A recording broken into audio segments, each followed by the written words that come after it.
Bueno, vamos a informar y al mismo tiempo contestar preguntas, como siempre. Iniciaremos con un informe sobre el combate al robo de combustible, el estado en que se encuentra. Seguimos enfrentando todo lo que significa la existencia de tomas clandestinas en todo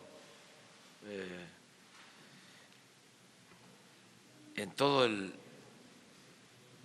entorno de los por donde pasan los ductos.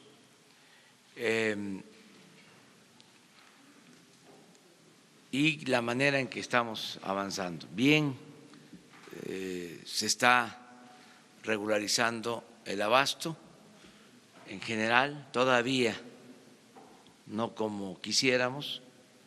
Ya se logró la normalidad en el abasto en el Estado de México, en la Ciudad de México. Se está por resolver en definitiva el abasto en Guadalajara, en la zona metropolitana, en el estado de Jalisco. Considero que en esta semana se resuelve en definitiva. Estamos atendiendo también el abasto en Monterrey.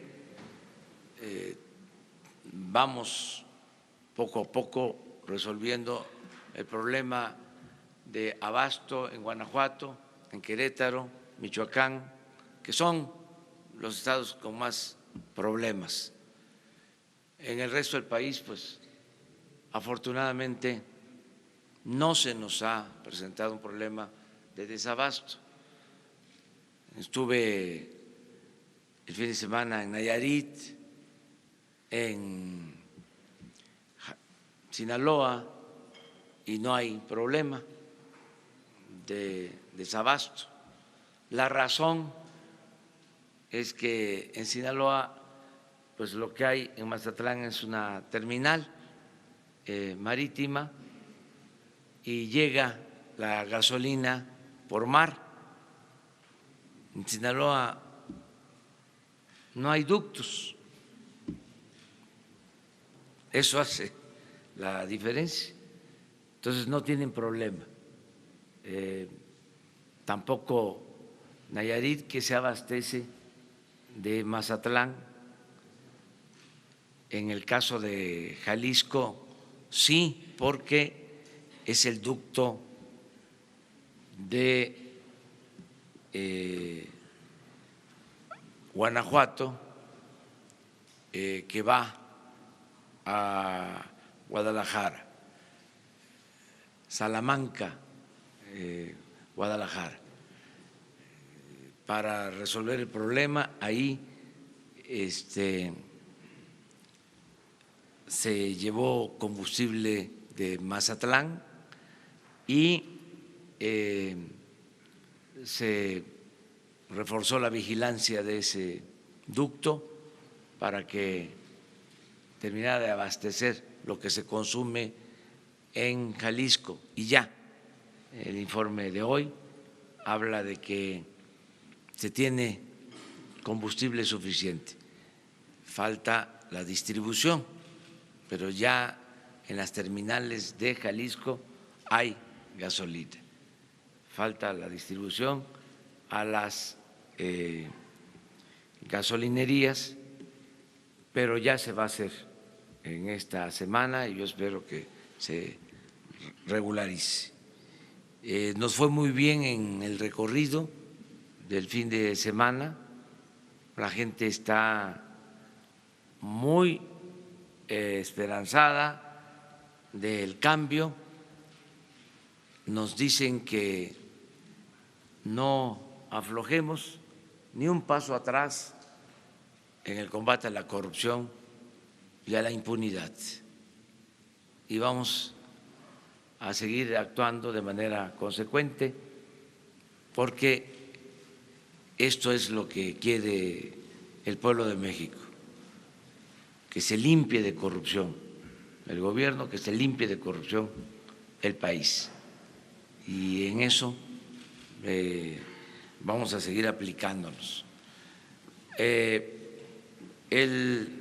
jefe del Estado Mayor de la Defensa, el general Homero Mendoza, va a informarles sobre cómo estamos avanzando en el cierre de tomas clandestinas. Hay una imagen que quisimos mostrarles de esta tecnología que se fue creando, que fue surgiendo de la construcción de las zanjas como cisternas para sacar el producto de los ductos, para almacenar el producto de los ductos, que significan un grave riesgo, un grave peligro, que fue lo que desgraciadamente causó la tragedia en Hidalgo. Pero esto, se los comentaba yo, se repite en todos lados. Esta imagen que vamos a ver es de Querétaro, pero la podríamos estar viendo en Veracruz, en Tabasco, en Jalisco, en Hidalgo, en Puebla, para que internalicemos más lo que significa esta actividad ilícita en riesgo y cómo se fue permitiendo que se arraigaran estas prácticas, cómo hubo omisión, cómo no se hizo nada, cómo se permitió que se llevaran a cabo estas actividades. Entonces, le damos la palabra al general. Muchas gracias. Muy buenos días. Me voy a permitir presentarles una gráfica que describe el esfuerzo que han hecho las Fuerzas Armadas, la Policía Federal y Pemex para la detección y atención de las tomas clandestinas. Ustedes ven en el cuadro que está expuesto el resultado de tomas clandestinas, el alertamiento en tomas clandestinas que a través del sistema de monitoreo que se sigue en Pemex nos hace llegar al Ejército y a la Secretaría Marina y Policía Federal.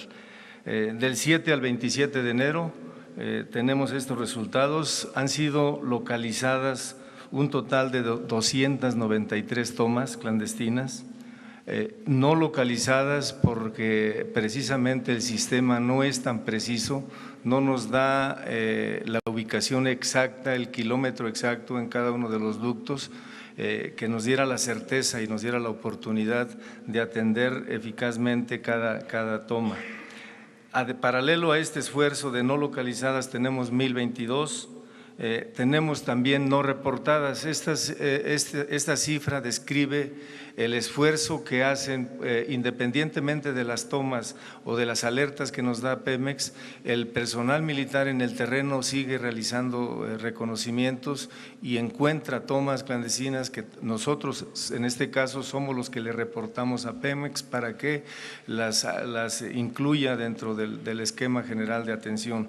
Total tenemos 369 no reportadas por Pemex, pero que ya han sido atendidas. Un total nos arroja un total de 1,684 tomas clandestinas, de las cuales un promedio de 600 en realidad han sido atendidas y nos quedan estas 1022 que seguramente nos obliga a realizar un esfuerzo adicional que incluye unos reconocimientos más intensos, pero también la necesidad de que la Pemex estructure células para atención de estas tomas clandestinas y podamos tener un trabajo más eficiente. Les voy a presentar, como indicó el señor presidente, en el San Juan del Río, muy cercano, a escasos 8 kilómetros de donde el día 18 tuvimos también, en el mismo día en el que se presentó la crisis en el estado de Hidalgo, también tuvimos una toma clandestina en Querétaro que provocó un incendio que fue controlado. Esta toma, como ustedes observan en los gráficos, a las 8:15 de la mañana fue detectada por personal de nosotros, 3 bases de operaciones acudieron para acordonar el área, suspendió Pemex a las 8:53 el flujo en el ducto, bloqueando el tramo, y el derrame se ubicó en un área rural de labranza despoblada sin riesgo para la población, pero contaminó. A las 10:50 se controló la fuga, quedando reparado el ducto. Tenemos ahí el video, a ver, por favor, pónganlo.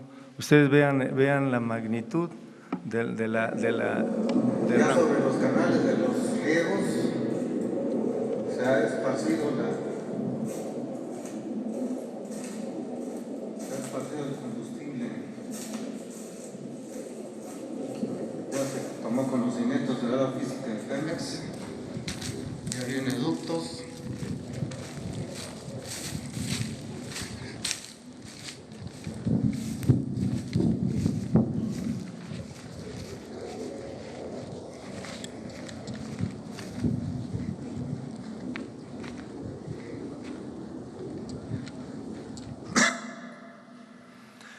Bien, como ustedes pueden apreciar, esto precisamente confirma el riesgo que representa este tipo de actividades ilícitas, porque cualquier chispa, cualquier flamazo provoca el incendio y consecuentemente en el caso de los que acuden pobladores o personas a tomar el combustible de esta manera ilícita, pues pueden tener alguna lesión. Tenemos otra toma clandestina. Esta tiene una particularidad, esta se fue encontrada en el tramo Salamanca-Guadalajara, en el municipio de Zapotlanejo. La particularidad de esta toma es que está sobre el ducto, no se percibía ningún olor, no había aroma, no había signos de que pudiera estarse utilizando, siguiendo el recorrido de la manguera, una manguera de alta presión.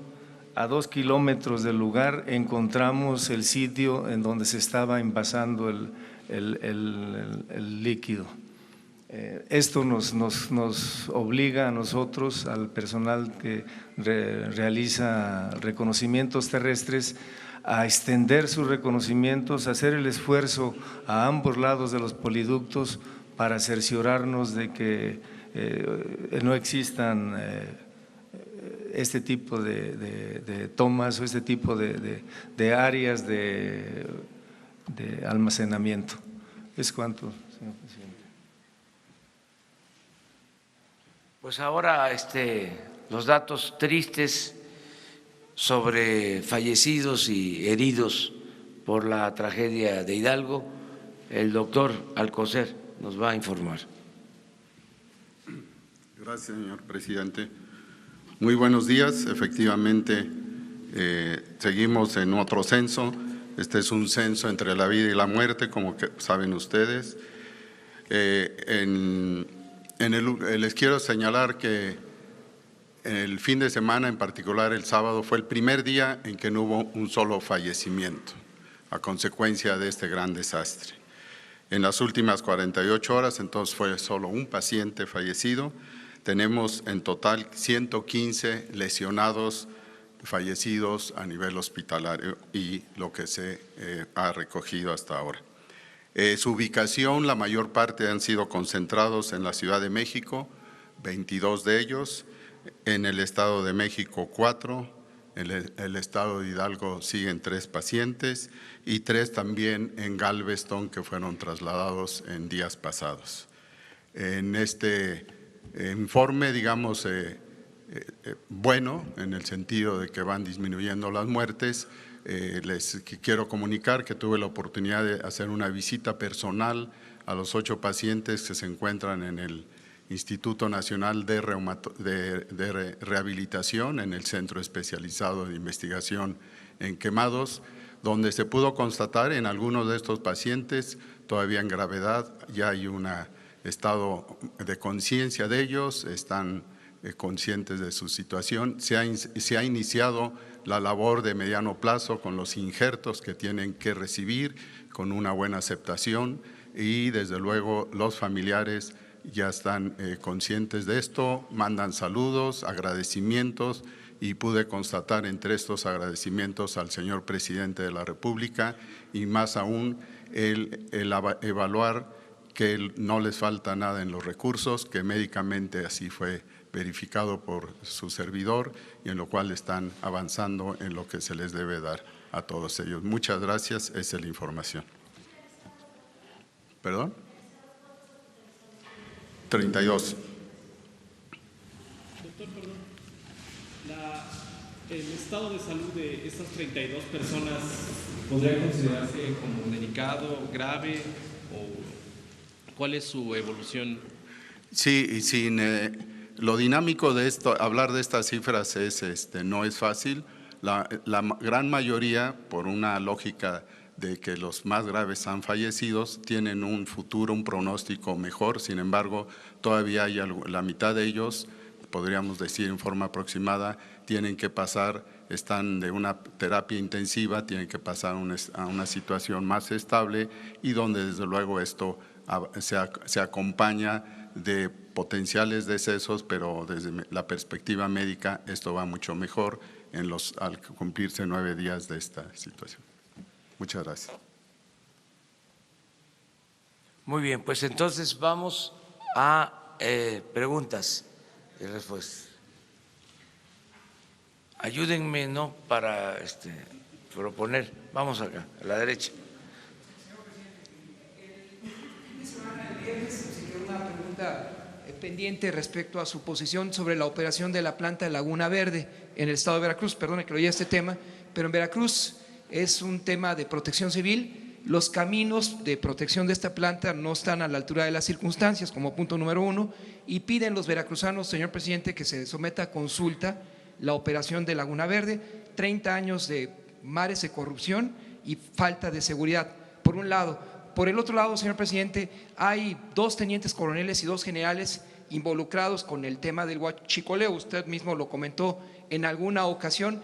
¿Qué se hará sobre el particular? Porque ellos son parte de la espiral de corrupción con el tema del huachicol. Y finalmente, señor presidente, en el caso de Venezuela hay un vicepresidente actualmente del gobierno venezolano que es investigado por los Estados Unidos por presuntos vínculos con el narcotráfico.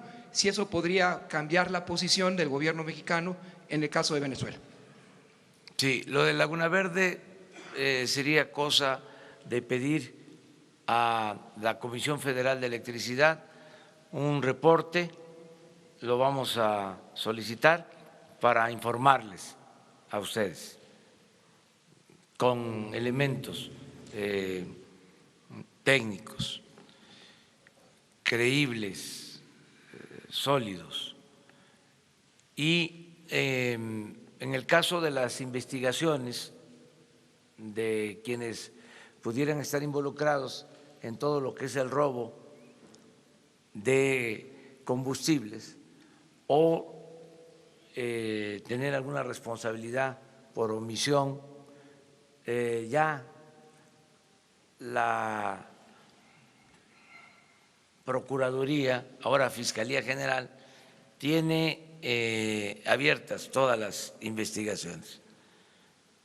En el caso de el general que actuaba como representante de el Ejército en la Embajada de Panamá. Ya me ha informado el secretario de la Defensa que se le pidió su regreso para que si tiene alguna responsabilidad sea investigado. Esa es la información que tengo al respecto.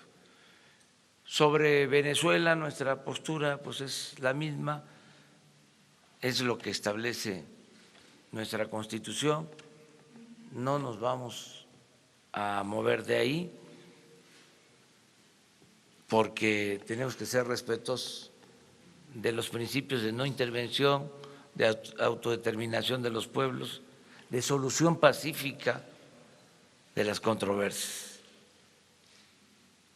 Esto se ha aplicado durante mucho tiempo en la política exterior mexicana, son principios básicos. Cuando no se han aplicado estos principios, no se ve bien. La recomendación de nuestros diplomáticos es que nos ciñamos, que nos ajustemos a los principios constitucionales, que seamos muy prudentes de no intervenir en asuntos de otros pueblos, para que también de esa manera podamos fortalecer nuestra soberanía, que no haya ningún gobierno extranjero, ninguna hegemonía que quiera entrometerse en asuntos internos de México. Es un principio. Cuando triunfa la República, luego de derrotar a los invasores extranjeros, luego de que entra triunfal Juárez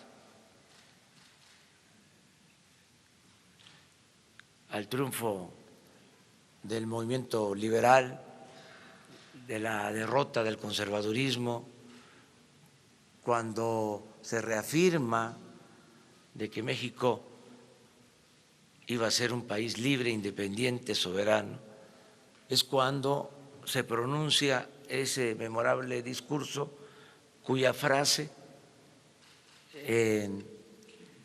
sintetiza lo que es nuestra política exterior entre las personas, entre los individuos, como entre las naciones.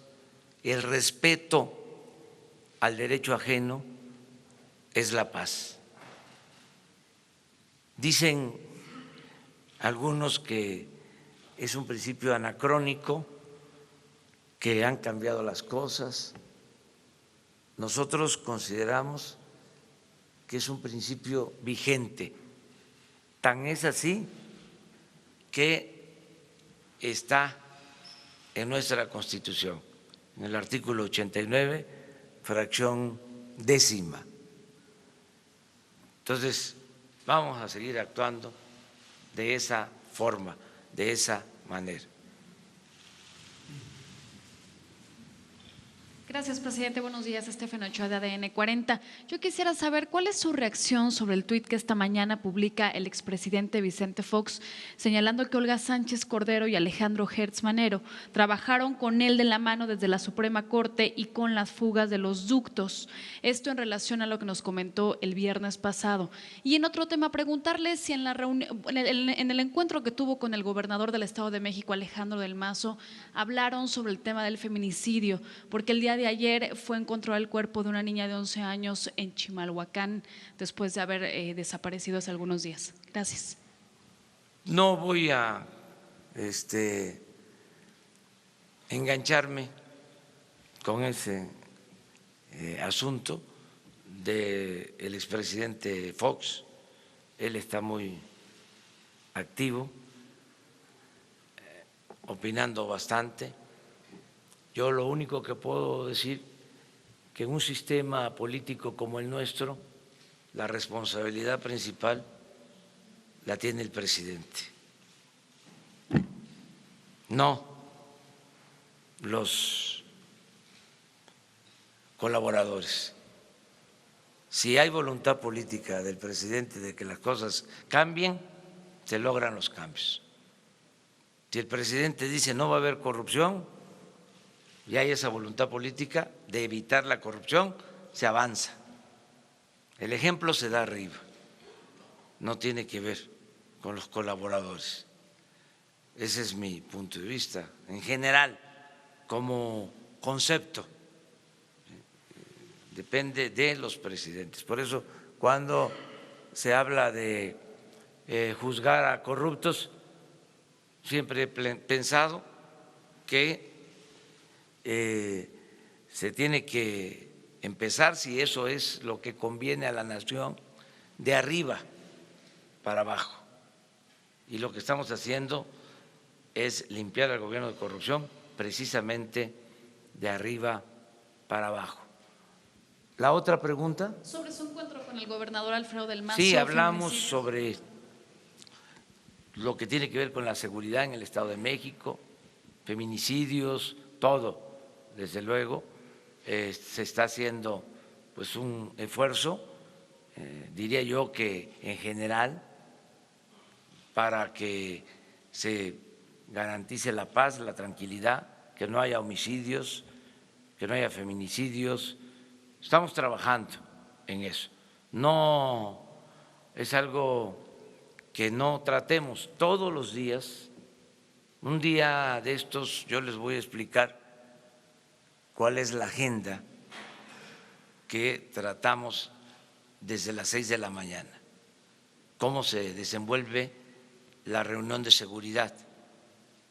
El primer tema de la agenda siempre tiene que ver con los delitos cometidos en las últimas 24 horas. Entonces, sabemos qué delitos, cuántos homicidios, cuántos robos de vehículos, sabemos en dónde, en qué municipios, en qué estados, y esto nos da tendencia y se actúa a partir de lo que está sucediendo. Tenemos una idea clara de dónde hay más homicidios, las causas, todo lo que sucede en las últimas 24 horas. Y estamos atendiendo un problema que es también grave, severo, el problema de la inseguridad, de la violencia, por lo mismo, porque no se atendieron las causas y creció mucho.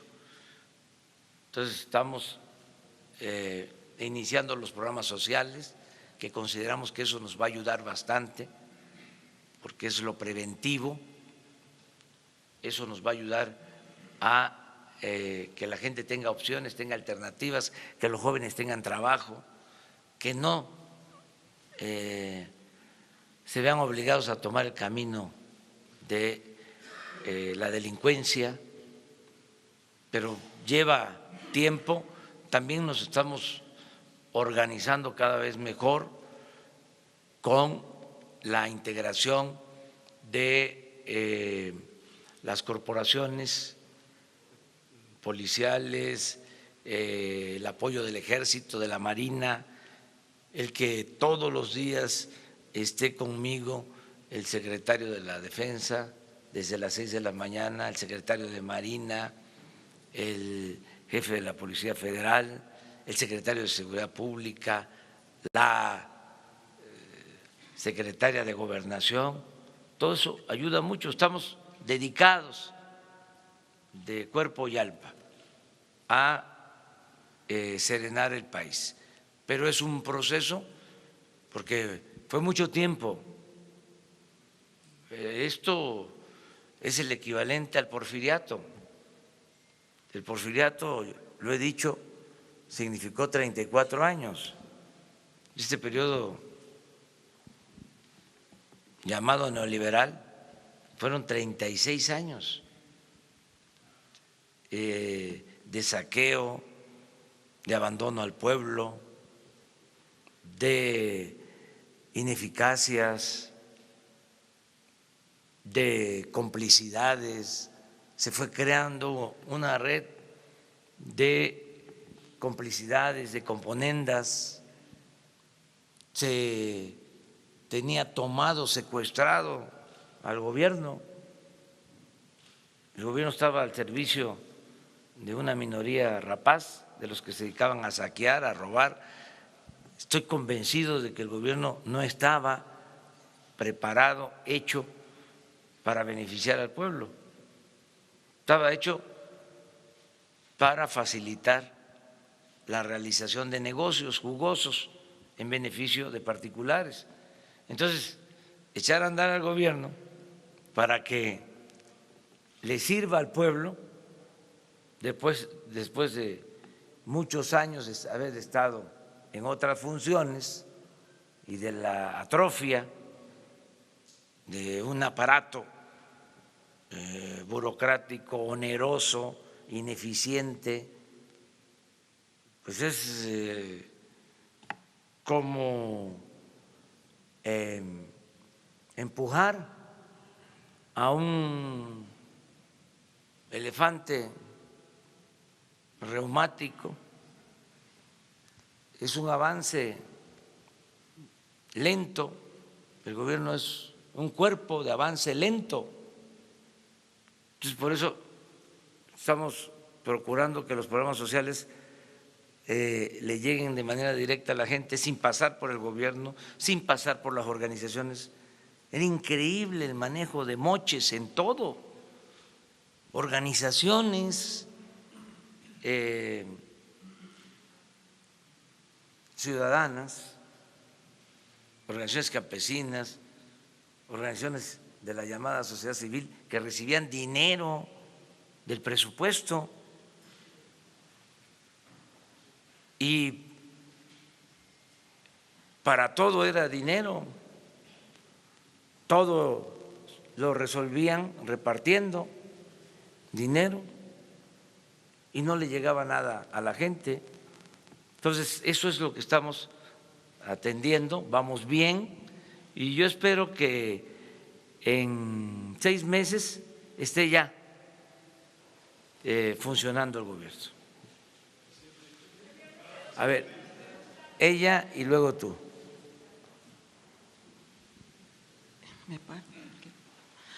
Gracias, señor presidente. Nancy Rodríguez, del portal Oro Sólido en Redes. Precisamente en este contexto, señor presidente, la semana pasada usted le comentó al compañero Vicente Serrano de Sin Censura, algo textual, aquí lo leo, dice: no hace falta que ustedes me den nombres de autoridades, que lo hagan aquí por represalias que pueda haber. Efectivamente, ser periodista en México es muy peligroso, casi como ser policía o soldado, ¿no? Pero pues ni un paso atrás, señor presidente. De alguna manera nosotros lo sabemos y pues hay que seguir denunciando y más a los corruptos, ¿no? Y señalando. Entonces mi pregunta es si usted ya sabe o ha advertido o tiene conocimiento de algunas amenazas a los reporteros que venimos a su conferencia. Gracias. No, nada de eso. ¿Por y qué lo dije porque todos podemos ayudar en el combate a la corrupción. Y en el caso del gobierno nuestro, o sea, a mí me ayuda mucho si ustedes señalan que hay un funcionario público, como se hizo aquí. Alguien planteó de que habían 3 funcionarios nombrados en Pemex que estaban presuntamente involucrados en la estafa maestra. Entonces dijimos, vamos a investigar, ya tenemos un plazo de una semana, ya le pedimos a la secretaria de la Función Pública que nos informe. Ya va corriendo el tiempo, creo que a mitad de semana se cumple el plazo y aquí les decimos sobre estos 3 servidores públicos. Esa es una contribución porque eso yo no lo sabía. Es parte de la investigación periodística. No quiere decir que la investigación periodística sea acertada y que con una investigación periodística ya se destituye a un servidor público. Pero si hay elementos, si esa investigación periodística se puede complementar con una investigación de la Secretaría de la Función Pública y resulta de que sí hay una vinculación, pues entonces en automático se despide al servidor público. A eso me refería, que nos ayuden, que ya no haya impunidad para nadie y que con absoluta libertad se exprese. Y hay distintas maneras de hacerme llegar la información y yo podría recibirla. Afortunadamente no hay censura ni hay ningún problema de amenaza a quienes hacen denuncia y no lo vamos a permitir.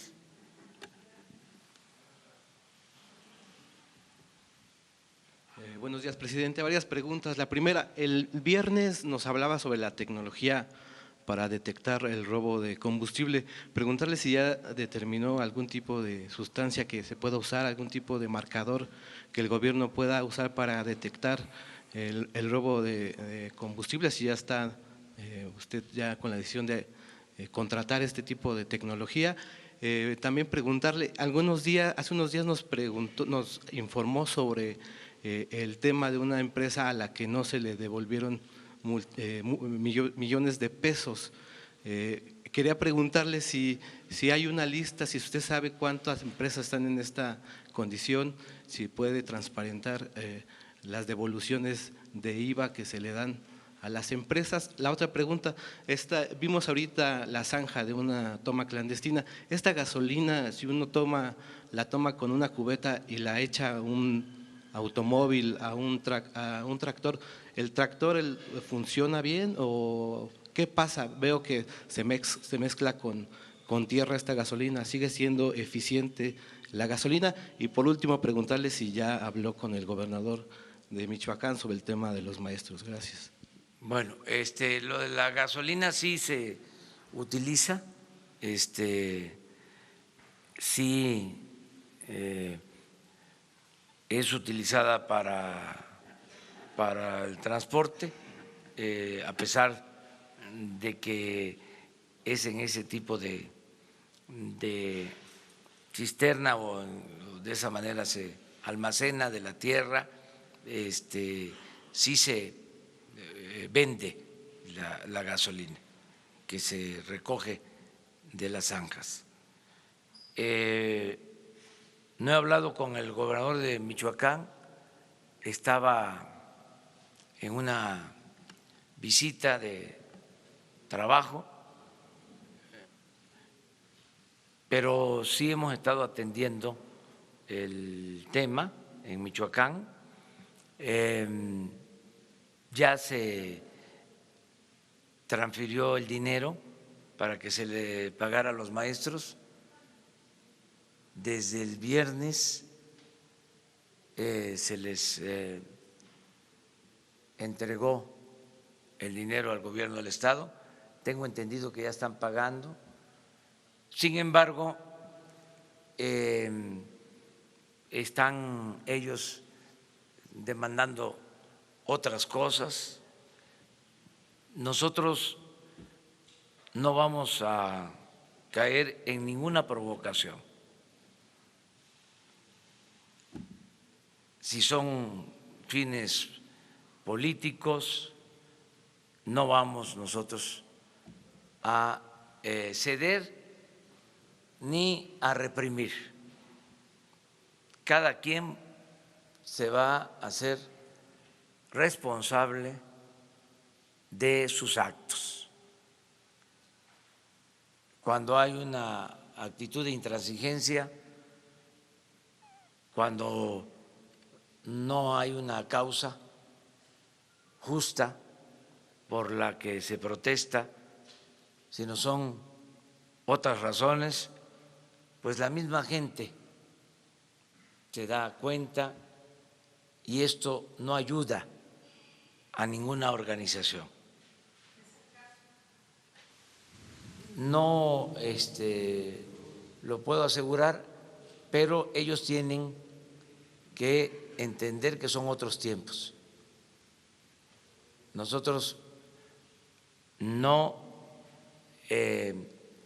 estamos en contra del pueblo ni somos represores. Al mismo tiempo, tenemos autoridad moral suficiente, no tenemos problema de conciencia, como para no dejarnos chantajear por nadie, sea quien sea. El gobierno representa al pueblo, el presupuesto es dinero del pueblo. Si no hay razón, no vamos a ceder. Es Juárez gobernando, el ejemplo de Juárez. Nada por la fuerza, todo por la razón y el derecho. No tengo el dato, pero era lo que se estaba solicitando. Aclaro que no es una responsabilidad del gobierno federal, es del gobierno del Estado. Se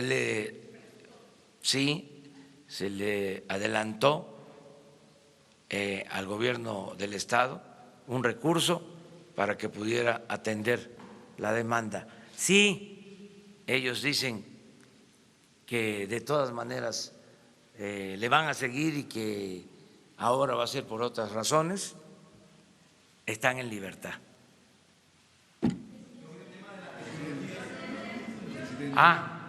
Sí, estamos buscando mejorar la tecnología. El general Homero Mendoza hablaba de que no todas las tomas clandestinas son detectadas por el sistema de monitoreo. Entonces tenemos que ir mejorando poco a poco la tecnología.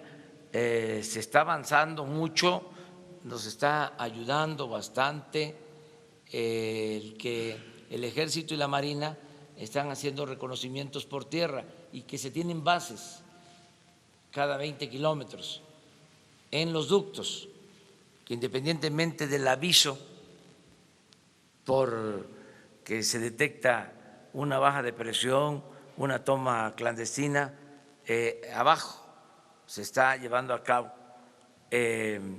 la vigilancia en tierra y en mar, porque vamos a presentarles también lo que estamos haciendo en el mar, porque también hay robo de combustible o tráfico ilegal de combustible en el Golfo, y la Marina nos está ayudando con este propósito. Hay un hecho que es muy alentador, a pesar de los pesares, porque nos sigue doliendo mucho lo de la explosión de Hidalgo, lo de la pérdida de vidas humanas. Eso fue muy fuerte. Pero entre las cosas favorables de esta estrategia está en el hecho que se va a demostrar de la disminución del robo. No sé si tengan por ahí la gráfica de el robo hasta ayer. En una de esas la podemos mostrar. O sea, hemos logrado ahorrar en términos generales desde que empezó esta estrategia. Aquí está, mire.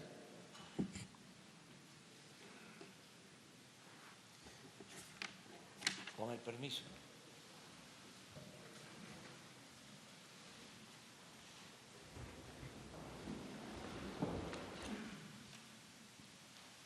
Este es el promedio de lo que se robaban en el 18. En miles de barriles. 56,000 barriles diarios. A ver si alcanzan ustedes a ver, porque yo aquí ya no veo. ¿Qué? ¿Mande? Sí, noviembre. Se fue a 81,000 barriles. No, gracias, general. Y esto es diciembre del 1 al 20, antes de iniciar. 74,000. Aquí empezamos. Al control de los ductos y el combate al robo.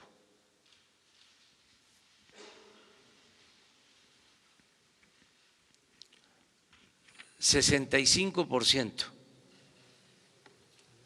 menos en dinero, un poco más de 5,000 millones de pesos de ahorro en general, porque esto ha implicado más vigilancia. Se usan aviones para vuelo nocturno, que operar esos aviones cuesta.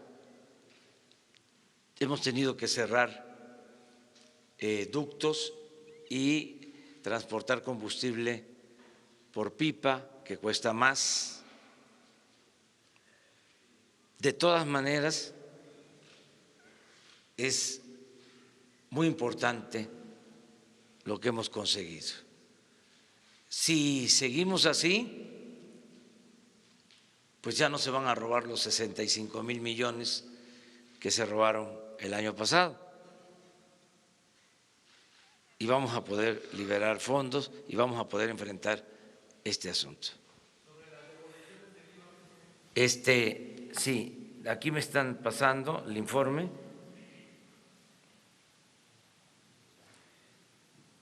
$200 millones de pesos el viernes se entregaron para los maestros de Michoacán y 800 millones de pesos hoy para maestros de Michoacán. O sea, 1,000 millones, así es, ¿verdad? Bueno, es una devolución para una empresa de IVA de miles de millones de pesos que se detuvo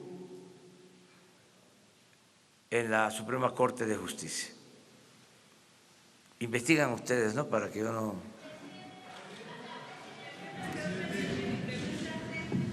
Vamos poco a poco. Tenemos tiempo, ¿no?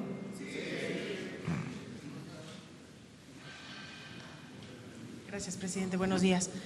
Consultarle entonces cuál podría ser la salida al tema de Michoacán, porque finalmente las vías siguen tomadas, las pérdidas económicas, ya decía ayer el secretario de Comunicaciones, impactan a todo el país. ¿Cuál podría ser la salida si ya están los depósitos y si ahora crecen las demandas nuevamente? Yo espero que tengan ellos conciencia de que si ya se les atendió, tomen la decisión de liberar las vías. Eso es lo que yo espero. No lo descarto, porque ya no habría motivo, ya sería pues un capricho y entonces pues no quedarían bien, serían mal vistos, porque les adelanto, no voy a dar la orden de reprimir al pueblo. No es debilidad, es que me voy a apoyar en la fuerza de la opinión pública. Quienes sin razón actúen de esa forma se van a debilitar mucho como organización. Yo conozco de esto. Las intransigencias no son opción, no son alternativa, no tienen nada que ver con la izquierda. Ese radicalismo tiene que ver con el conservadurismo, es cuando los extremos se tocan. Eso tiene que ver con la extrema derecha. Es un conservadurismo disfrazado de radicalismo. Eso hay mucho, pero eso no prospera, porque no hay un gobierno antipopular, no existe un gobierno entreguista, no existe un gobierno corrupto, no hay motivo, se está atendiendo y también, si no es responsabilidad del gobierno federal, no podemos nosotros atender algo que corresponde al gobierno del Estado. Estamos ayudando, transfiriendo estos fondos al gobierno del Estado. Yo espero que se resuelvan las cosas, pero no voy a caer en ninguna provocación, que lo otro es, a ver, mandamos a la gendarmería a desalojarlos. No, por principios no lo hacemos. Nosotros vamos en contra de la represión y pensamos que así es mejor. Si no, quién sabe qué pueda haber ahí detrás. Presidente, también consultarle sobre este nuevo fenómeno que se ha registrado ahora con la estrategia de combate al robo de combustible. Se cierran los ductos y entonces ahora quienes se dedican a esa actividad ilícita aprovechan que el ducto está vacío para realizar varias tomas o abrir varios o picar varias veces el tubo y tener entonces más acceso a combustible de manera ilegal cuando se abre el ducto. Sí. ¿Este fenómeno cómo lo van a enfrentar? Lo estamos atendiendo. En efecto, se carga el ducto, se empaqueta, así se le dice, y lo pinchan, se tiene que cerrar y lo que queda de producto es lo que ordeñan, es lo que extraen, pero ya estamos viendo eso también. ¿Mande? ¿No resulta contraproducente el haber No. cerrado y que se generen más No, pinchazos? es que antes, y ese es el cambio, se mantenía abierto, sonaba la alarma, podía estar todo un día sonando la alarma de la fuga, de la toma clandestina, de la baja de presión, y no se atendía. y a veces se argumentaba de que era para no afectar el abasto. Entonces, no afectas el abasto, pero permites el robo. Entonces, lo que se hizo fue cerrar cada vez que tenemos una baja de presión y ir al terreno para evitar que se roben el combustible. Pero sí hay eso que tú estás planteando. Lo vamos a ir corrigiendo. Precisamente por eso no se termina. Además, era una práctica muy arraigada. Hemos bajado, pero todavía. O sea, ya no se roban 800 pipas, pero ayer se robaron 200. O sea, es un proceso. Todo esto se va a ir mejorando con la llegada de los carrotanques, con más tecnología, con más vigilancia, fortaleciendo las brigadas, cuadrillas de trabajadores que atienden las fugas. Es un proceso. Ya iniciamos y lo vamos a resolver. Y luego vamos a tener que reforzar toda la seguridad. Por eso lo de la Guardia Nacional, por eso las 266 coordinaciones territoriales, porque no el pueblo. Yo estoy sintiendo un gran apoyo de la gente, inclusive de los que por necesidad se dedicaban a esta actividad, están actuando de manera muy responsable, se están retirando de estas actividades, están aceptando los programas sociales, esa es la información que tengo, pero los que jefaturan estas acciones ilegales, que va a llevar más tiempo convencerlos de que ya no se va a permitir el robo, van a querer desplazarse a otras actividades, a cambiar de ramo, y ahí es donde también debemos de estar, ya con una Guardia Nacional consolidada. Por eso, ahora que inicie el nuevo periodo de sesiones, nos urge que se apruebe lo de la Guardia Nacional. Bueno, ella y nos vamos por acá. Gracias, señor presidente.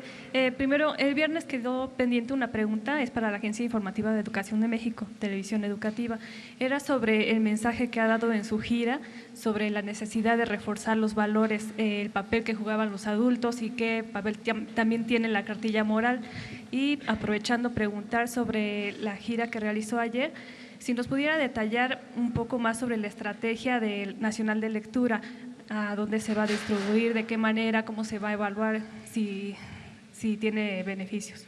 Bueno, no sé si tengan por ahí una cartilla moral para mostrarla. Ahora la conseguimos. Se van a imprimir 10 millones de cartillas. Es un texto, sí, préstamelo.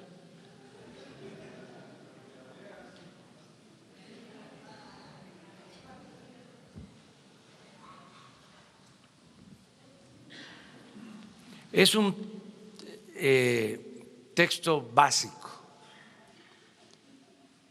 para fortalecer valores. Es un documento, un escrito de Alfonso Reyes sobre los valores, los preceptos fundamentales, el amor a la familia, el amor a la naturaleza, el amor a la patria, el amor al prójimo, y consideramos que es fundamental porque necesitamos avanzar en el bienestar material y también en lo que se relaciona con el bienestar del alma. No solo de pan vive el hombre. Ayer citaba a un poeta español, Paco Ignacio Taibo, que decía: si tengo hambre, que me den la mitad de un pan y la otra mitad que me la entreguen con un libro. Eso es lo que tenemos que procurar, que la transformación se dé fincada en dos pies, lo material y lo espiritual, el fortalecimiento de valores. A veces se confunde y se piensa que tiene que ver con lo religioso. Alfonso Reyes lo aclara muy bien. No, son valores que se han preservado a lo largo de la historia, desde los griegos, desde antes del cristianismo. Y estos valores, pues necesitamos infundirlos, pero además ya se tienen en nuestra sociedad, en nuestras familias, en los pueblos, en las comunidades. Nada más que por el predominio del individualismo, de lo material,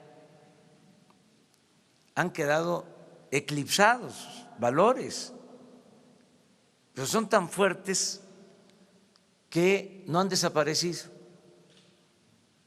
y es lo que nos va a permitir regenerar la vida pública del país, los valores que existen en nuestro pueblo. Nuestro pueblo es trabajador, es honesto, es fraterno. La mayor riqueza de México es la honestidad de su pueblo, porque la corrupción es arriba, por eso ni nos va a costar mucho trabajo acabarla, porque no se da de abajo hacia arriba. No es como se llegó a decir que la corrupción era parte de la cultura del pueblo de México. No, claro que no. Nuestro pueblo tiene muchos valores. Entonces, esta cartilla se va a entregar a todos los adultos mayores, que son cerca de 10 millones. Los adultos mayores que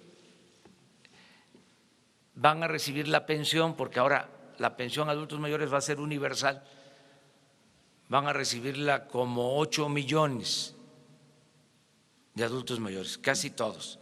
Y les estoy pidiendo que con sus hijos, con sus nietos, en la familia, nos ayuden a leer, hacer un círculo de estudio sobre la cartilla para fortalecer los valores. Fíjense que esta cartilla tiene adquirido los derechos de autor por la SEP. Es una historia interesante, porque en 1992 se iba a editar, es más, se mandó a hacer para distribuirla en las escuelas a los maestros. Y en aquel entonces los dirigentes sindicales dijeron que era una intromisión religiosa y ya hecha se quedó en bodega. Por eso ahora, cómo han cambiado las cosas, ¿verdad? Las vueltas que da la vida. Ahora no nos costó porque tenemos los derechos de autor de aquel entonces y además pues ya no hay oposición porque ya se entiende que no tiene que ver con lo religioso, que es una concepción laica del fortalecimiento de valores y que además es necesario ante la descomposición social que se padece. Ayer se inició el programa de fomento a la lectura en Mocorito, Sinaloa, porque ahí en el Porfiriato, en Mocorito, se publicó una de las revistas de literatura más importantes que han habido en la historia, la revista Arte, de Enrique González. Y se quiso iniciar ahí el programa de fomento a la lectura, se entregaron libros, vamos a fomentar mucho todo lo relacionado con la lectura, es un programa bastante bien estructurado y lo vamos a seguir evaluando aquí conjuntamente. El responsable es Paco Ignacio Taibo.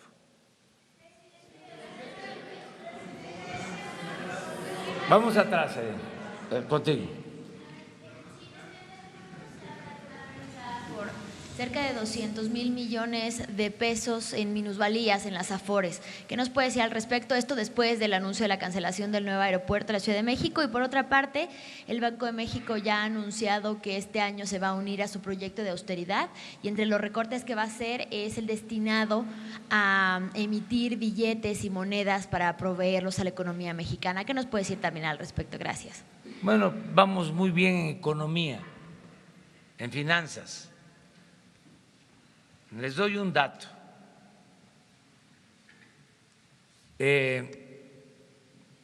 Llevaba tiempo, 20 años, desde hace 20 años, si es que la información del Financiero es buena, en que no se apreciaba el peso,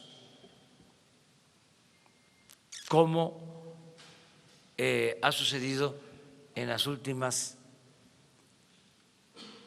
8 semanas, 20 años, que no se fortalecía el peso de manera consecutiva. ¿Qué más les puedo decir? Es más, ya ni quiero hablar de eso. Toco madera. Pero yo creo que es un buen indicador. No, acerca de los Afores, de las Afores, están garantizadas. Las Afores, esto es los ahorros de los trabajadores protegidos, garantizados, y ya se tiene un plan que se presentó para que obtengan mejor rendimiento. ¿Y por qué las pérdidas de más de 200,000 millones de pesos? No hay esa pérdida. Yo le voy a pedir a la Secretaría de Hacienda que les informe, porque hay pues información que a veces no corresponde a la realidad. Ok, ¿y el Banco de México no necesita entonces emitir más monedas ni billetes? No me meto en eso porque es autónomo el Banco de México y vamos a respetar su autonomía, que ellos resuelvan sobre eso. Tres aquí en medio. Primero, segundo y tercero. Bueno, y luego tú. ¿A mí? ¿A mí, presidente? Sí. Presidente, buenos días. Carlos Pozos, de Líderes Mexicanos y Petróleo y Energía. El secretario nos acaba de actualizar 115 personas muertas en esta gran tragedia. Presidente, esta es la gota de sangre en esta guerra contra la corrupción en el energético. Esa sería mi primera pregunta. La segunda pregunta, presidente, el Papa Francisco dio un mensaje en torno a esta gran tragedia. ¿Le merece algún comentario? Y finalmente, presidente, le ha informado la secretaria de Energía que ella mandó un oficio para separación del cargo del señor Freire en la estafa maestra. Se lo mandó al director general de Pemex Transformación. ¿Está usted enterado de esta información? Gracias. De esa información no. Lo voy a revisar, la información. Me enteré aquí por la denuncia que hicieron compañeros de un portal. Yo tengo el oficio, presidente. Bueno, te pediría que me lo… se lo muestro. Me lo muestre, ¿sí? Sí, señor. Sí, y atenderlo. Puede ser que no se tenga la información, pero cuando se cuenta con la información y con elementos, se procede, se actúa. Yo agradezco mucho las condolencias del Papa a los familiares de las víctimas y desde luego que es una tragedia, es un dolor, es algo pues muy fuerte, conmovedor, muy triste, que se produjo por lo que hemos estado viendo. ¿Y es la gota de sangre que… No quiero hablar de eso, no quiero hablar de eso, es algo muy doloroso, nada más, muy doloroso, es una tragedia. Tenemos que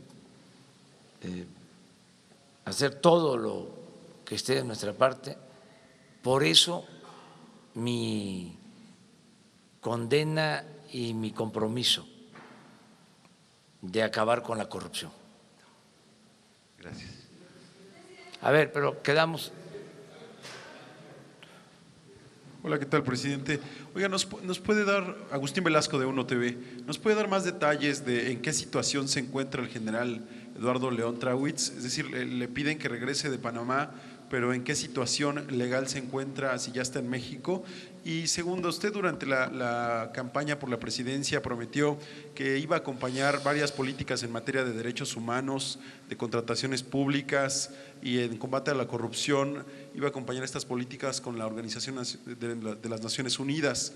El programa de mejoramiento urbano que va a llevar a cabo la SEDATU no está acompañado por la ONU, específicamente por ONU Habitat. ¿Esto a qué se debe? ¿Por qué deciden que la ONU no acompañe este programa en el que se van a invertir por lo menos 10,000 millones de pesos este año? Gracias. En todos los casos va a estar la ONU, va a estar la Oficina de Transparencia de la ONU pero si no está, lo vamos a solicitar porque no hay ningún problema, o sea, no tenemos nada que ocultar. Si hace falta, lo vamos a hacer. No vamos, imagínense, a dejarnos arrinconar con una situación así, ¿no? Para generar la suspicacia de que queremos ocultar las cosas. No somos corruptos. Esa es la pequeña diferencia. Entonces, por eso esta rueda de prensa, que es más un diálogo circular, aquí vamos tomando nota, esto que tú estás planteando, que propones, seguramente le va a llegar al secretario de Desarrollo Urbano, a Román Meyer, y se va a proceder para que intervenga la ONU en lo que estás planteando. ¿Qué es lo otro? El caso del general Trawitz, ¿en qué situación se encuentra? Lo que sé es de que ya se le pidió que regresara y que esté en México a disposición de la autoridad competente. Eso es lo único que sé. Tengo más información, pero no puedo darla a conocer para no cometer una imprudencia o una violación al debido proceso.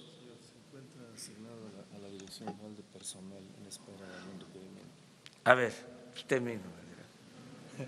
Perdón, el general regresó de su comisión que tenía en Panamá y se encuentra asignado a la Dirección General de Personal en espera de que se le presente o se le haga algún requerimiento legal o administrativo en razón a su función como jefe de la subdirección de salvaguarda de la Pemex. ¿Se encuentra arrestado? No, bajo ningún concepto. Él está asignado a la Dirección General de Personal. No hay hasta ahorita nosotros no tenemos ninguna notificación oficial o judicial respecto a él. Únicamente espera a que se le notifique alguna. Simplemente fue una medida asumida por la Secretaría de la Defensa Nacional de tener la oportunidad de que en caso de ser requerido se presente. Ya. Vámonos. Una más. Allá, mira, allá. Y tú también. Hola, presidente. Mucho gusto, muchas gracias. Soy Nino Canún, vetado hasta el 1 de julio y posteriormente hasta el 1 de diciembre. Vetado de todos los medios de comunicación. Gracias a usted, regreso a los medios de comunicación. Vetado, ¿por qué? Por Peña Nieto y por Luis Videgaray. Pero usted no se quería enganchar con Fox, lo voy a enganchar con Fox. Fíjese que en el 2006 yo estaba entrevistando a Marcelo Ebrard en Grupo Radio Centro y en ese momento llegó Francisco Aguirre y Carlos Aguirre, me dijeron, vámonos porque Fox nos está esperando. Entonces Ebrard dijo, no, hasta que no se termine la entrevista. No, nos vamos porque el presidente nos está esperando. Bueno, pues ya llegamos a Los Pinos y, oh sorpresa, estaba el presidente Fox con Luis Carlos Ugalde, presidente del IFE. Dije, caramba, se juntaron ambos. Y en ese momento dijo, pues en las encuestas va muy abajo Calderón. Y López Obrador es un peligro. Vamos a ver qué tenemos que hacer para ayudarlo a Calderón. Bueno, tú, Nino, vas a conducir todos los noticiarios de ese día. Vas a conducir todas las estaciones radiofónicas de Grupo Radio Centro el día en que se lleve a cabo la elección. Bueno, pues estamos en tus manos. Ya, ahí se terminó, ahí concluyó. Salimos y, oh sorpresa, estaba Raimundo Rivapalacio, director del Universal, y el señor Ili Ortiz esperando entrar para que les dijeran exactamente lo mismo. Usted no se quería enganchar con Fox, pero yo creo que ya se enganchó en esta. Y la otra, fíjese que pues eran 1.680 millones de pesos que se tomó el señor Carlos Romero de Champs, para entregárselos a La Bastida. Se dijo que no se los dio a La Bastida, que se los dio a Emilio Gamboa. No, que no se los dio a Emilio Gamboa, que se los dio a Esteban Moctezuma, actualmente secretario de Educación. Pero no, Emilio Gamboa dijo, no se los dio a nadie, se los dio a Diodoro Carrasco, que era el secretario de Gobernación con Zedillo. Pero bueno, pues ahí se quedó ese dinero y ganó Fox. Qué raro, ¿no? Si tenían 1.680 millones de pesos que jamás utilizaron. Enrique Peña Nieto llega a mi casa y cuando llega a mi casa me dice, quiero que seas el próximo director de comunicación social conmigo. Entonces yo le agradecí enormemente, le dije que no, que muchas gracias, que pues yo no sabía de eso, cómo iba a ser director de comunicación. Le pidió a mi esposa Mara que lo ayudara también y pues le dijimos que no, que muchas gracias, y entonces se levantó y me dijo, a un presidente de la República nunca se le dice no. Y se salió y nunca más volvió a saber de nadie de ellos y quedé vetado. Y yo me pregunto, con todo esto que ha venido sucediendo y que se habla mucho de Romero de Champs, ¿Romero de Champs va a tener algún problema? Porque hay un frente independiente petrolero de Sergio Morales, creo que se llama, que tiene no sé cuántos años pugnando porque, bueno, pues se investigue a Romero de Champs, pero parece que pues hay mucha complicidad de los presidentes o de los anteriores, como usted dice. Se ven muy traviesos. Yo veo muy travieso al Fox, veo muy travieso al Calderón y veo muy travieso al Peña, como usted menciona. Entonces, ¿no será que, bueno, pues los traviesos no le permiten a usted poder llevar a cabo una investigación? Y nuevamente, señor presidente, muchas gracias, porque gracias a usted regreso nuevamente. Y le quiero decir que estaba yo esperando la llamada de Emilio Azcárraga porque lo fui a ver a Televisa, la de Ricardo Salinas de Televisión Azteca y de Tristán Canales, que nunca me hablaron, Olegario Vázquez, que yo creo que perdió mi teléfono, MBS de Vargas, pues me dijo, ya, contratado, y nunca más me volvieron a llamar. Parecía que estaba yo vetado, pero ahora se me abrieron las puertas. Cuando llega usted, se abren las puertas, la libertad de expresión termina con la ley Mordaza, y yo soy muy agradecido al presidente de la República y muchas gracias, señor. Bueno, muchas gracias, Nino. Pues qué interesante, ¿no?, poder tener estos diálogos abiertos, que hablemos aquí con libertad y con franqueza. Esto es la comunicación sin censura. Felicidades por regresar, ¿sí? Que te vaya. Gracias a usted. No. Si usted no hubiera llegado a la presidencia, yo seguiría vetado. No. Tenía yo la sede, pero yo no Vamos sabía. a decir que es por la voluntad de los ciudadanos que decidieron que lleváramos a cabo un cambio en el país. Fueron millones de mexicanos que votaron por un cambio verdadero. Y acerca de lo que estás diciendo de Romero de Champs, a una pregunta del Reforma, yo dije que íbamos a solicitar información sobre el estado que guardan las denuncias contra Romero de Champs, si existían denuncias sobre robo de combustible. Y ya pasó el tiempo, yo hago el compromiso con ustedes de que pasado mañana informamos. Ya había una solicitud que se hizo, Gobernación hizo la solicitud a la Fiscalía General, se dio una respuesta, pero se está indagando más. ¿Se acuerdan que surgió el tema porque hubo una investigación periodística? Yo dije, bueno, esa es la investigación periodística, pero vamos a ver qué pasa en el proceso legal judicial, porque no podemos solo basarnos en una investigación periodística. Entonces estamos recabando información para ver cómo están estas denuncias, si existen estas denuncias, y aquí con toda transparencia informarlo a ustedes. Pasado mañana. Señor presidente, muchas gracias. Gracias a usted, regreso a trabajar. Gracias a usted, no al pueblo de México. Gracias al presidente de la República, presidente constitucional de los Estados Unidos mexicanos. Muchas gracias. Bueno, mañana.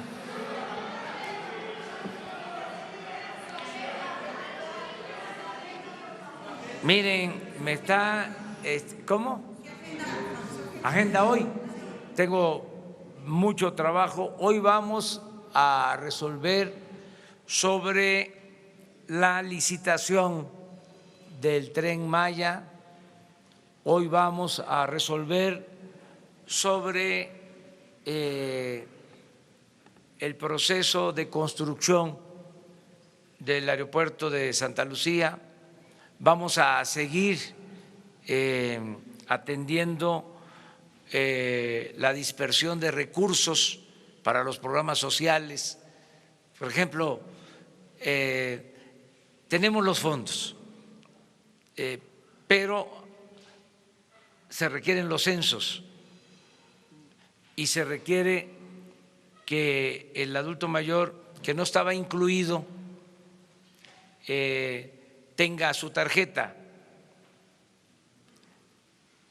Lleva como un mes que estamos empujando para que los adultos mayores jubilados, pensionados del ISSSTE y del Seguro ya reciban su apoyo, que no recibían su apoyo. Aparentemente es fácil porque ya existen los padrones, tanto en el ISSSTE como en el Seguro, de los que reciben pensiones. Es nada más pues un trabajo técnico decidir de 68 para arriba entregarles los 2.550 pesos adicionales. Pero el cotejar los padrones, el revisar que estén bien, lleva tiempo. Van a recibir 1,5 millones de adultos mayores solo del Seguro Social este apoyo adicional de los 2.550 pesos bimestrales, pero solo hemos podido ya dispersar de ese 1.500.000 450.000. Entonces, ¿qué estamos haciendo? ¿Cuál es el trabajo? Es apurarnos para que se dispersen estos fondos, porque de esa manera, para que tengan una idea, vamos a dispersar como 300.000 millones de pesos con tarjeta, porque ya no se va a entregar el dinero en efectivo, todo va a ser con tarjeta y referenciado, personalizado. No se va a entregar el apoyo a la gente a través de intermediarios. Entonces, elaborar esta nueva mecánica, que el beneficiario reciba el apoyo de manera directa, es de la tesorería al beneficiario, sin pasar los recursos por la estructura administrativa ni por las organizaciones. Entonces, esto requiere de censo, requiere de tener bancos. No hay sucursales de bancos en todas las cabeceras municipales del país, ya no hablemos de los pueblos apartados. Si un estudiante de preparatoria va a recibir 1.600 pesos cada 2 meses y se tiene que trasladar a donde hay un banco, pues se va a gastar 200 pesos en pasaje y en sus refrescos y demás. Entonces estamos buscando la manera de acercar las sucursales bancarias, fortalecer mucho el Banco del Bienestar, que queremos que tenga presencia en todo el territorio nacional. Para eso también es fundamental el que tengamos la conectividad por Internet en el país. Un sistema bancario sin conectividad al Internet no funciona. Entonces, vamos a tener esa conectividad nacional, que ahora, repito, es del solo 25% del territorio nacional. Queremos que sea todo el territorio nacional afortunadamente pudimos cancelar en los últimos tiempos una licitación en donde iban a entregar 26,000 kilómetros de las líneas de la Comisión Federal de Electricidad, los cables de fibra óptica. Entonces estamos muy contentos porque con esos 26,000 kilómetros de fibra óptica en todo el país de la Comisión Federal de Electricidad podemos comunicar al país con Internet. Entonces son de las cosas favorables. Eso es lo que estoy haciendo, aparte de que voy a ir a desayunar como ustedes, una guajolota. Provecho.